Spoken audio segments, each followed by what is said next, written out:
The greatest team that never was.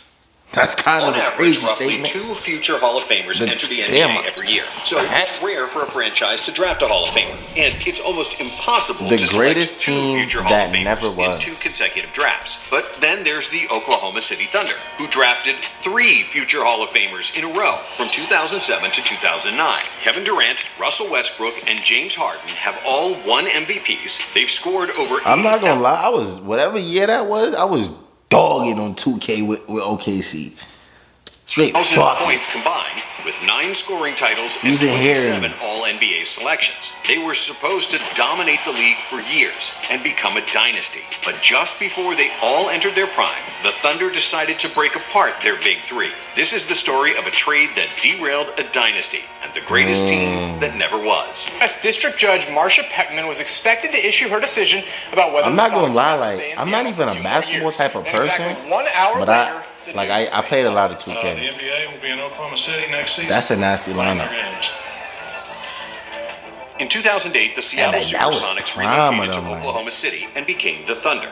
But apart from inheriting Seattle's history and their 1979 championship, they also inherited their future. When Oklahoma got its NBA franchise, that package also contained Kevin Durant, who dominantly won the 2007 Rookie of the Year. The Thunder also held the number 4 pick in the 2008 draft, which they used to select Russell Westbrook out of UCLA. In their first season together, Russ and KD had excellent individual seasons, but the team struggled, finishing with a 23-59 record. On the other hand, that secured another high draft pick.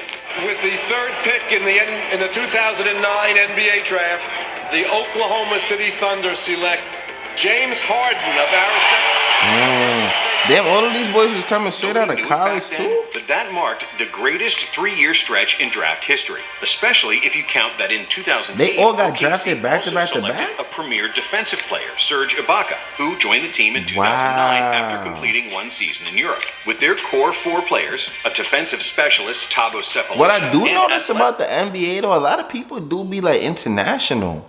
Like, they really be coming from OT and stuff. That's kind of crazy. The Thunder had the most athletic team in the NBA, and they finished the 2010 season with 50 wins. KD won his first scoring title with 30 points per game and finished 2nd in the MVP voting behind LeBron James. But in the playoffs, OKC proved to be too inexperienced, and they lost to the later champion LA Lakers in 6 games. However, with more experience and continuity, in 2011, the Thunder improved once again. With 27.7 points per game, KD won another scoring title. Westbrook averaged 22 points and 8 assists, which got him to his first All-Star game. Harden was scoring 12 off the bench and was in consideration for the 6th Man of the Year, while Ibaka patrolled the paint with 2.4 blocks per game. But midway through the season, OKC I didn't even know they was all playing with each other for that long. That's kind of crazy. Celtics are about to trade Kendrick Perkins and Nate Robinson to Oklahoma City in exchange for Jeff Green and Nenad Kristich. And brought in Kendrick Perkins from the Celtics. Now, most fans associate Perk with wild takes on ESPN. Like I said, when I used to have to walk in the cafeteria and I had them high water pants on because I couldn't afford the long jeans, I had to be ready to clap back and people used to make fun of me. But back in 2011, Big Perk was one of the best post defenders in the NBA, and OKC traded Perk to battle Pau Gasol and Andrew Bynum, who destroyed them in the 2010 playoffs. The Thunder won 55 games in the regular season, which was the best result for the franchise since the 90s and the era of Sean Kemp and Gary Payton. In the first round of the playoffs, OKC strolled past the Nuggets in 5 games, with 32 points per game from Durant. In the second round against the Grizzlies, the Perkins trade really showed its worth, battling the tough Memphis front line of Mark Gasol and Zach Randolph. Yeah, me and him been banging a lot. Sometimes we ain't in the play, but sometimes we locking up each other. I hear you. Offensively, Russ and KD averaged a combined 50 points per game in the series, and the Thunder advanced in 7 games. And in the conference finals, the young and athletic Thunder were the favorites against the aging Dallas Mavericks. But nobody could stop Dirk during his incredible 2011 title run. I keep hearing about this guy right here. We gotta watch a video about him. Unstoppable one-legged fadeaway. I keep hearing that he was one of them. Like, I'm really trying to learn basketball because my son is about to play basketball. In the offseason, the the Thunder and I gotta added Reggie like. Jackson and veteran I was Derek more on the Fisher to football bolster side, its so I point know guard that, depth. but I don't really know even too more much about the importantly, basketball. They gave So. Kendrick Perkins You gotta know a everything 4-year, basketball for my $32 little million man. contract. At the time, it seemed like a no-brainer to extend a newly acquired player who was one of the best defensive centers in the league. However, this contract would soon haunt the Thunder, but more on that later. When the 2012 season started, OKC was deep at every position, and their young stars weren't inexperienced anymore. KD was entering his prime, winning another scoring title with 28 points per game. And on top of his Now, scoring, the way his KD numbers bring that improved shit into the across basket board do go as he crazy, notched I ain't gonna career lie. highs in rebounds, assists, blocks, and field goal percentage. Durant was widely considered the second best player in the league, behind LeBron. That's and impressive. He once again finished behind James in the I ain't MVP gonna lie. voting. I ain't gonna lie, Westbrook KD averaged got his 23.6 flowers, points per bro. game, which was then his career high, and he also received votes for MVP. Ibaka averaged 3.7 blocks per game, which led the NBA. Feed to Bynum. Shot clock at 2. Bynum blocked by Ibaka. Ebanks blocked again by Ibaka. And he finished second in voting for Defensive Player of the Year. But the biggest improvement came from James Harden, who was in his third season. The Beard averaged 16.8 points, 4.1 I heard my boy be rebounds, and wildin'. 3.7 assists in 31 minutes off the bench. His 49% from the field and 39% from three were, and still are, career highs, as no bench unit was capable of slowing him down. Harden ran away with the sixth man of the year, winning the award almost unanimously. If you're thinking of going, See, now we learning something. I ain't even know it was like that for real. I ain't even know it was like that for real. With their four young stars all having career years and staying healthy the whole season, the Thunder had Wait, the did they win a second best championship or record in something? the West and the second best offensive rating in the NBA. OKC avenged their loss to Dallas in the first round, sweeping the Mavericks with a combined 65 points per game from KD, Russ, and Harden. Damn. In the second round, their big three averaged 67 points, and OKC easily got past Kobe and the Lakers in 5 games. And then in the conference finals against the San Antonio Spurs, it was KD's show. Durant averaged 37 and 5 with nearly 2 steals and 1.5 blocks per game, shooting 53% from the field. Harden and Westbrook averaged 18 points each, and that kind of firepower was too much for the Spurs as OKC won the series in 6 games, advancing to the NBA Finals. They just seemed locked in. They seemed focused. They were like sharks in blood. Nah, this is a good video. And they I wonder who they awaited played. the toughest possible opponent. Who they LeBron played? James and the Miami Heat. In Game Ooh. 1, KD continued with stellar shooting, making 60% of his shots. They for played the 36 Heat points, 8 for the- rebounds, for the and 4 chip? assists. Westbrook added 27, 8, and 11. And the Thunder struck the Damn, first blow. they was around when Chris convincingly Bosh winning was playing? Game 1. Game 2 was the most controversial game of the series. With OKC down by 2 on the final possession, Durant had the ball on the left wing, guarded by LeBron James. While there was definitely contact before KD released the ball, the refs didn't blow the whistle, and Miami escaped with a win, despite 80 points from the Thunder's big three. Games 3 and 4 were extremely close, but Miami had cooler heads in the clutch, and they won both games by 6 points. Even though KD and Russ did their thing, especially Westbrook in Game 4 when he scored 43 points, they were missing a contribution from the sixth man of the year. Harden shot 2 for 10 from the field in both games in Miami. Come on, and then Harden. in Game 5, Mike Miller had the game of his career, hitting 7 threes. I The do game remember turned this into now. I a was blowout. younger though, that's why.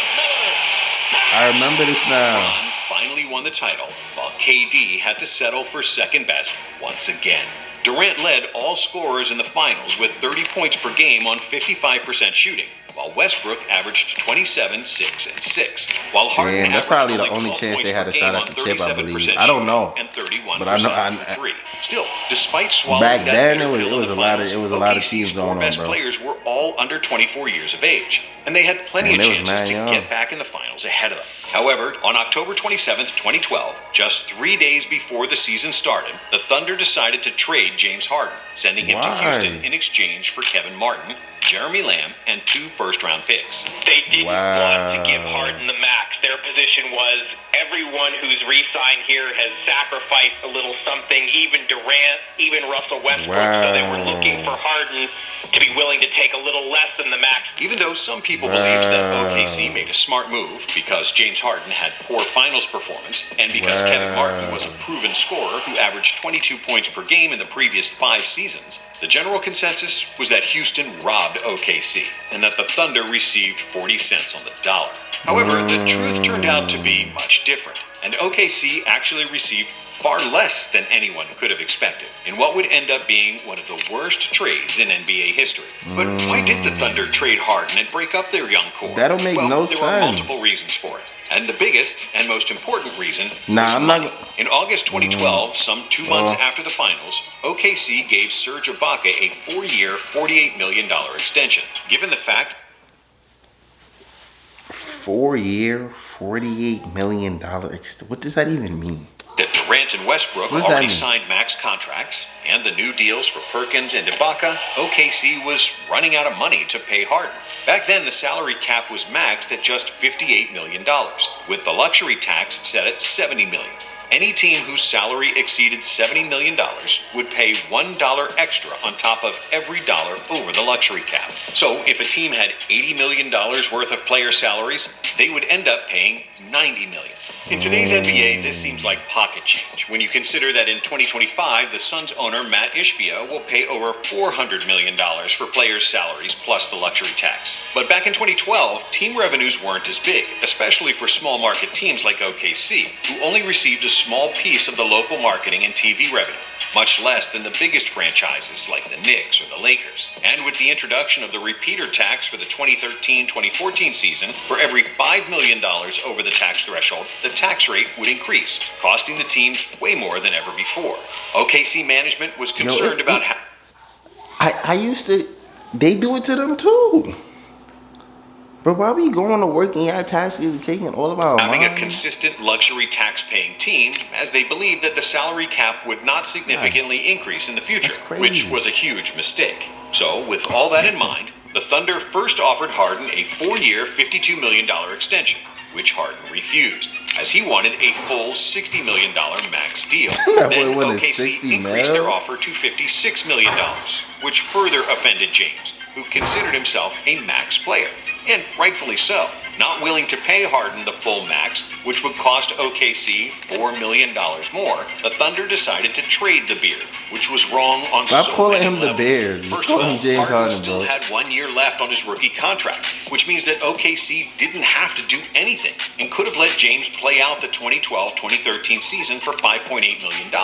And then, if any other team offered him a max contract in the 2013 season, OKC had the right to match it and keep Harden. So, if they just did nothing, they could have kept their big three and possibly won the title in 2013. Also, they could have used the amnesty clause on either Nick Collison or Kendrick Perkins in 2012 or 2013 and helped their salary cap that way. If the Thunder had given Harden the full $60 million he wanted, they would have him under contract until 2017, when the salary cap increased to $94 million and the luxury tax stood at $113 million. And Harden's contract would have been the biggest bargain in the NBA, spike in the cap. And when the 2012-2013 season started, Harden immediately showed the Thunder what kind of mistake they had made.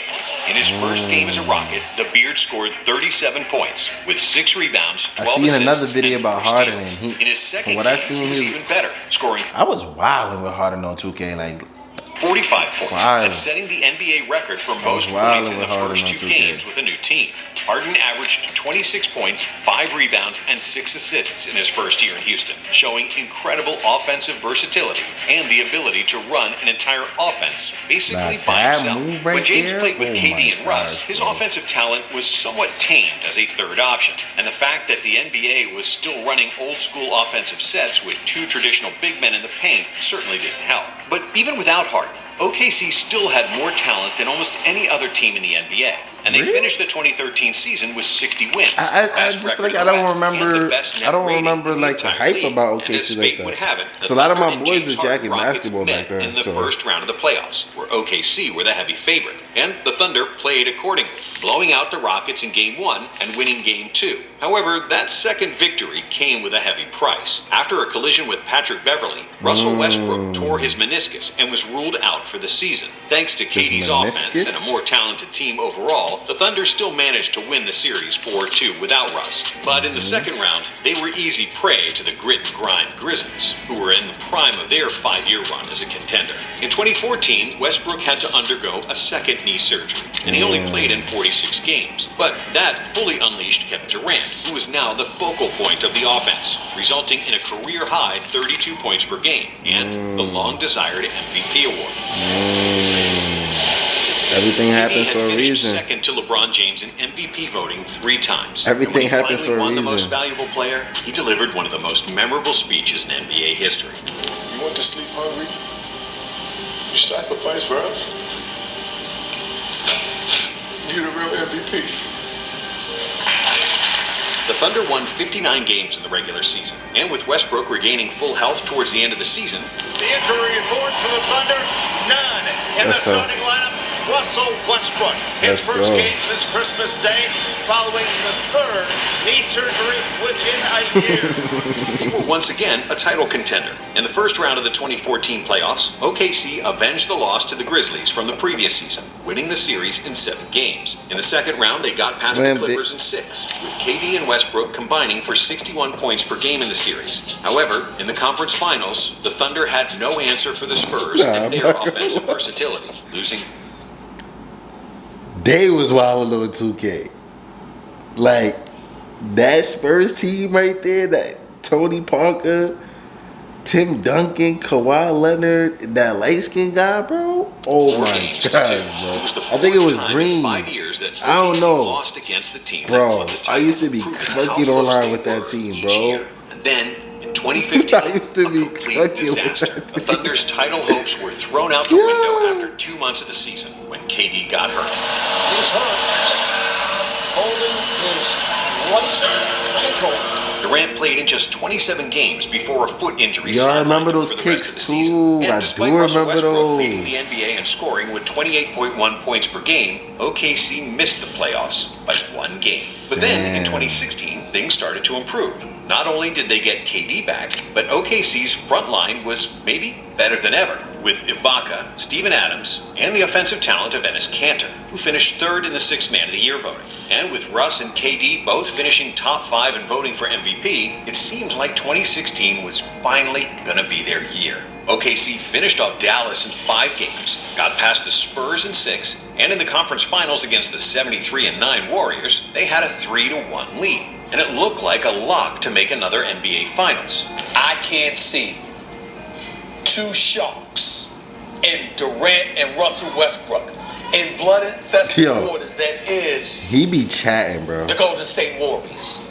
And I don't see them I can't see how they'll pass on chomping them to bits. But Golden State won Game 5, despite 71 points from Russ and KD. 71. Still, Game 6 was played in OKC, and in front of their home crowd, the Thunder had an 8-point lead going into the 4th quarter. Then it all fell apart. KD and Russ shot a combined 3 for 14 from the field in the 4th, with 6 turnovers and 0 assists. In fact, the whole Thunder team had 0 assists in the 4th, as they only made 5 field goals, while on the other side, Klay Thompson scored 19 points, outscoring the whole OKC team by himself, leading the Warriors to victory. And in Game 7, it was a similar story. OKC held a 5-point lead at the half, but they completely fell apart in the 3rd quarter. And they never recovered from the double-digit deficit they faced as the Warriors proceeded to the finals, while another Thunder season went down the drain. But what was even worse than blowing a 3-1 lead in the Western Conference Finals was losing one of the best players of all time. And to add insult to injury, they were losing him for free. You know, Kevin is a guy that obviously, myself and including other guys, we all want back here with Oklahoma City Thunder, but at the same time, he has to make a decision that best fits him. I have nothing to do with this. This is Kevin's decision. I'm confident, yeah. Of course, where are you going to go? Tell me. After what we did this year in the playoff, where? If you go somewhere, I don't know. Tell me where. If you want to make money Is this before you went to go play with Curry, Kevin Durant was a free agent after the 2016 season, and he decided he'd had enough, signing with the Golden State Warriors, who had just defeated him in the playoffs. Just like LeBron James in 2010, KD went through media and fan torture, who called him a coward, a cupcake, and they would quickly revert to isolations. OKC managed to acquire the best players, but something was always off, and they couldn't ever function as a unit. Don't try to pull us apart. I mean, we all in this together. We not Serge not on a separate team. Kevin's not on a separate team. I'm not on a separate team. We on Oklahoma City Thunder. Jordan struggled to win until the Bulls incorporated the triangle offense, and the Heat didn't win their titles until Eric Spoelstra used the positionless motion system that enabled LeBron, Dwayne Wade, and Chris Bosh to play within their strengths. It can't be said that the Thunder weren't an efficient team, but the reason for that was that they were just more talented than everybody, and very few teams could stop their superstars one-on-one. But despite their efficiency, OKC played an ugly brand of basketball. From 2010 to 2016, the Thunder finished in the top 3 in the number of free throws made 4 times, and in the top 10 in all 7 seasons. This was largely due to their stuck-in-the-mud offense, which had no solution but to draw fouls as a main way of scoring. OKC was able to dominate against less talented teams, but when they ran into the best teams that could match their star power, they got into trouble. And that's why it's hard to blame KD for leaving. When he got to Golden State, he finally played with shooters, cutters, and ball movement, which allowed his basketball genius to truly blossom, win 2 NBA championships, and become the best player in the world. And on the Thunder side of things, after they lost KD, they also traded Serge Ibaka. Serge Ibaka. All right, he's 26 years old. He's big. He can block shots and shoot the 3. The Thunder get Victor Oladipo. And the man the Magic drafted tonight, Domantas Sabonis. Without KD and Harden, Russ was unleashed, and he had a season for the ages. Westbrook had 42